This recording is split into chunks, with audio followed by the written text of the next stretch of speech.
A big year for South Carolina as they are looking to continue their success from 2025 as the Gamecocks get set to kick off against the Virginia Tech Hokies for the 2025 season. What's going on, ladies and gentlemen? This is SEC Live here at the Voice of College Football. I am your host, as always, Lucas Hill.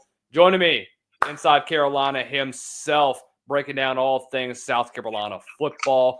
We broadcast South Carolina live on that platform as well. Follow them on X at Gamecocks Inside. Dude, good to have you on, my friend. How are you today? Doing good, man. Doing real good. Glad to be on. All right, let's get after it, brother. Look, coming off of last year, huge 6-game stretch to end the year at 9 wins.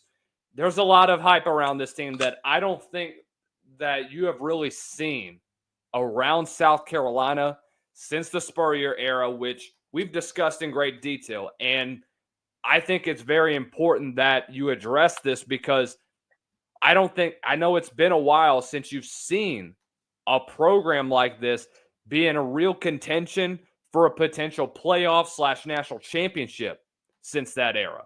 And I think that it brings in a new level of confidence around Columbia. What have been your overall thoughts just looking at the entirety of this team going into 2025 from what you've seen from spring all the way to fall camp as a whole? Yeah, man. So obviously South Carolina, they're known for these big years and a great decline the year after. So a lot of fans kind of holding their breath on the hype, and that's understandable. But I feel like this year is a different breed than what we usually put out, and I think Beamer's done a great job, obviously. And when you got Sellers returning, should be better. O-line should be better. Receivers, from everything I've heard, look phenomenal. So everybody, a lot of last year's class enrolled early in January, which is a positive for us.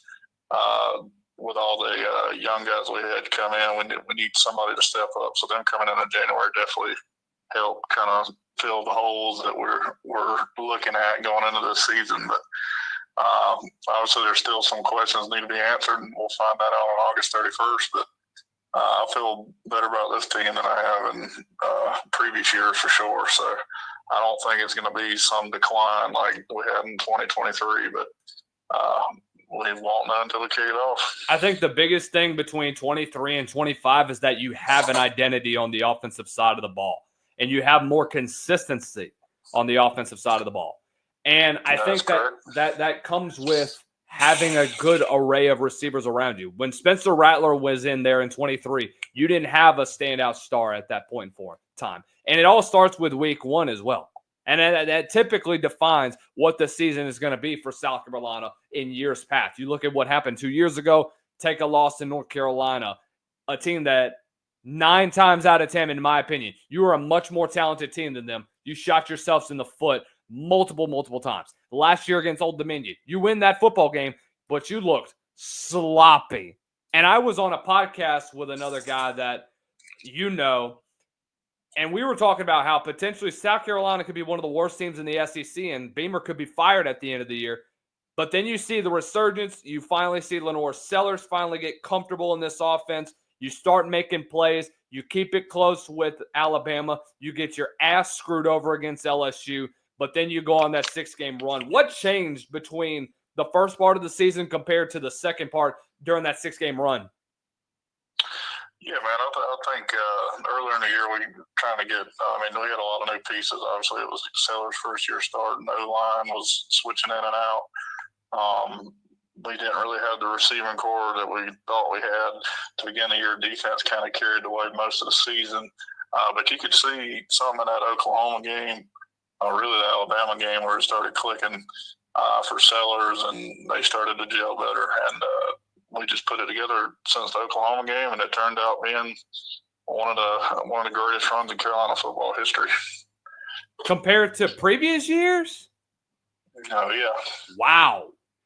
Yeah, that 6-game winning streak, man. That had fans high on a high horse there, and we were rightfully so. So, what was that year where y'all went? Was it the black shirt year where y'all went 11-0 to start the season, and y'all beat Florida State? Better than that? No, yeah, 1984, man. That was we don't like to talk about it a lot around this parts of the woods, but started 9-0, 10-0, lost to Navy. Ended up beating Clemson the following week, and then lost in the bowl game to Oklahoma State. In my lifetime, this is the greatest.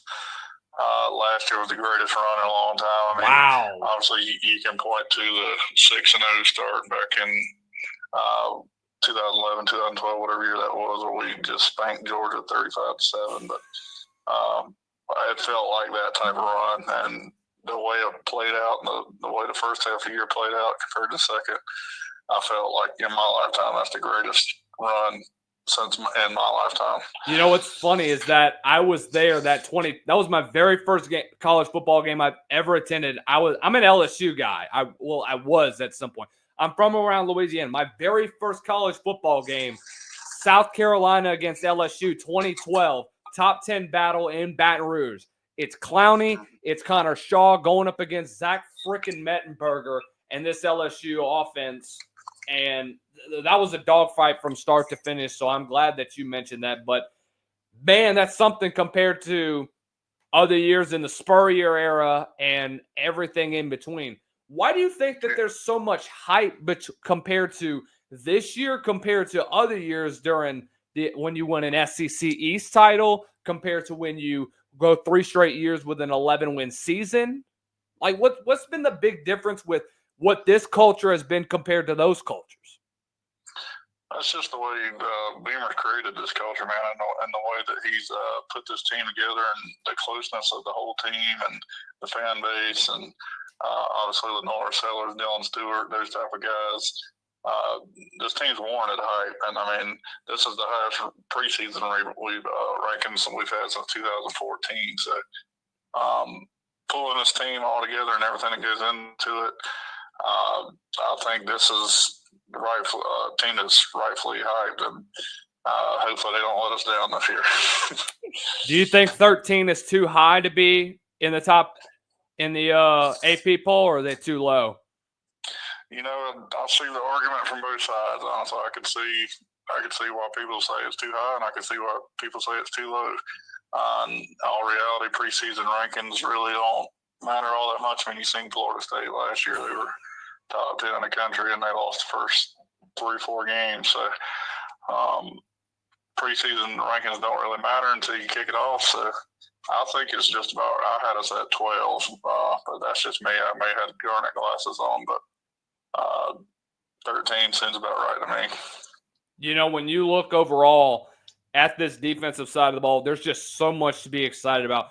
I think everybody looks at the defensive line room and you're saying, oh, well, you lost 3 draft picks. You lost the Bednarik Award winner. You lost 2 interior guys that were dominant for you in Tonka Hemingway and TJ Sanders, all 3 of whom have we gotten to see at the Senior Bowl this past year. You obviously talk about you lose almost your entire linebacking core, including the glue of the defense in Demetrius Knight. The defensive back room, though, in my opinion, is probably going to be the strong point with DQ Smith and just the array of talent that's all across the board with Jalen Kilgore as well.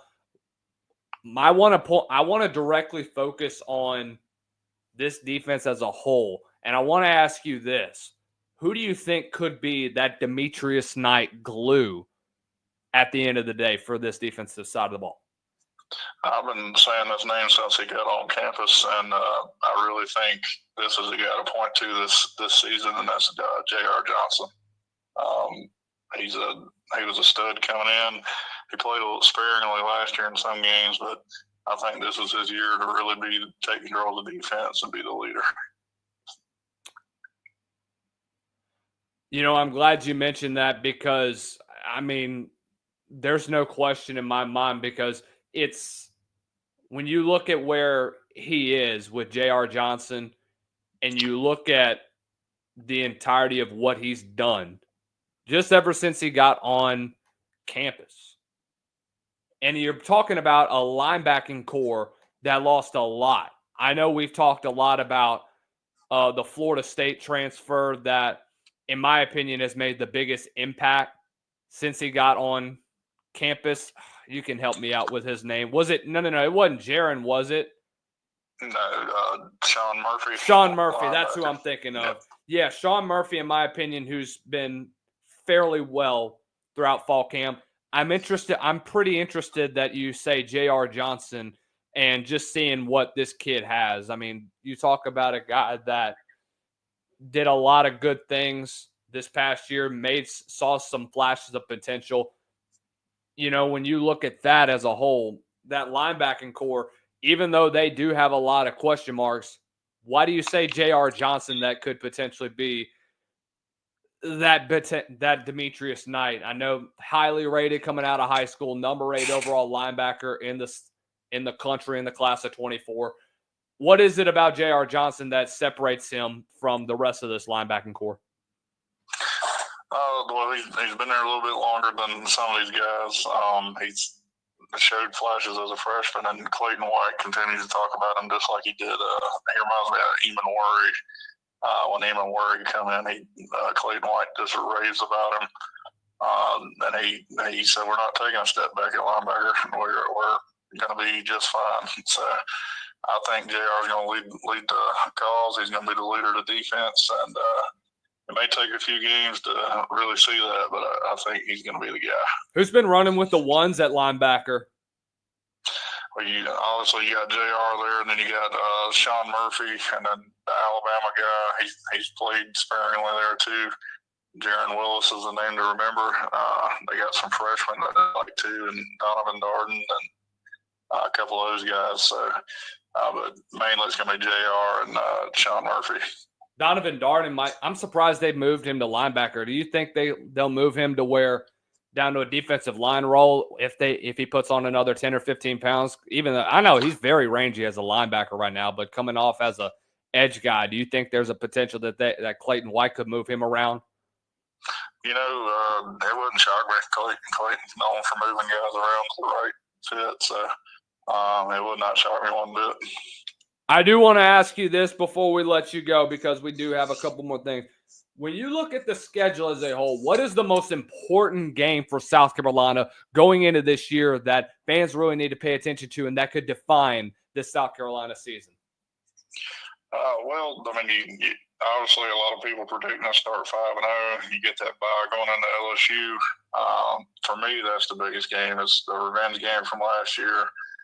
It's going to set the pace for October, the brutal month. So if you can go into Baton Rouge and get that win, I think that puts a statement on your season. So for me, I'm circling that one. And I'm going to say that's the biggest game for our season. You know, I think that Missouri game really could dictate, just in my opinion, because you get an early look at what you got in SEC play. Obviously, people are going to point to Virginia Tech. I think you should easily cover the spread in that one. I think this is just the beginning of the end for Brent Pry at VT. But I look at that Missouri game, and I'm thinking to myself, you're going on the road in Columbia, Missouri, and you're playing a young roster that has a lot of potential. And many people are saying that, okay, this could be another dark horse 9 or 10 win team for Missouri. You know, it's Eli Drinkwitz and company. But I think if you're able to get a win at Missouri and move on from that, that gives you a lot of confidence. Once you get past Kentucky, you go into the bye so that you can really start prepping for LSU. Because I'm not saying Missouri is even LSU remotely close. I think that, in my opinion, with what Missouri has on offense and the young talent that they have, it's an opportunity for this South Carolina defense. It's really, in my opinion, the first early test of what they're going to experience with a passing quarterback, whether it be Bo Pribula or whether it be Sam Horn. Yeah, I can see that for sure. So, a couple more things, and then we'll let you go. I know you got a busy schedule ahead of you. What do you think? What has been over your overall opinion? I know you said the offensive line has significantly shown about the same or even better than what you've seen from last year. We mentioned a couple of guys that have been big impacts. I think, in my opinion, Boaz Stanley is going to be the biggest difference at center, knowing what he brought to the table coming from Ball State. How has this offensive line as a whole progressed throughout this offseason? I think it's a lot better put together. I mean, you got a good mix of veterans, good mix of youth. Shed Surratt's getting some reps with the ones. He might even start game one at left guard. And then the way we can just move guys around. I mean, Big Tree's played all over the O-line. We got a bunch of transfers coming that can fit in any of them spots if injuries were to happen.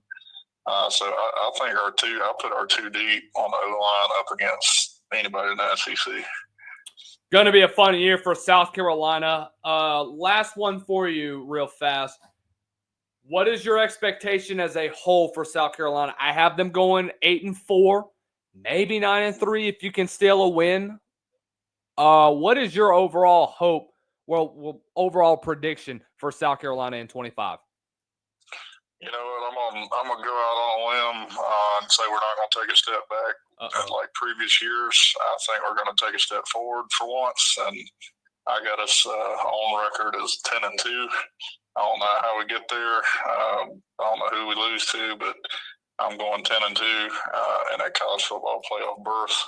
First one under South Carolina, and that's going to be a big year, I believe. I hope they don't let me down again, but I'm going 10-2. Hey, to be completely fair with you, I have y'all going 8-4 and freaking beating Bama that same year.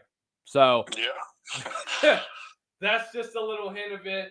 Hey, Inside Carolina joining us. Follow him on X at Gamecocks Inside. I'm posting some stuff on there. He's posting majority of the stuff on there because he still knows more about Carolina than me. Brother, thank you so much for hopping on Inside and talking some South Carolina football. We will see you very soon. Yeah, man. Good talking to you. Thank you, guys, once again for listening in. This has been SEC Live here at the Voice of College Football. Follow me on X at Lucas Hill SEC. Follow the Voice of College Football at THTB. Until next time, ladies and gentlemen, we'll see you all later on in the week. Stay blessed.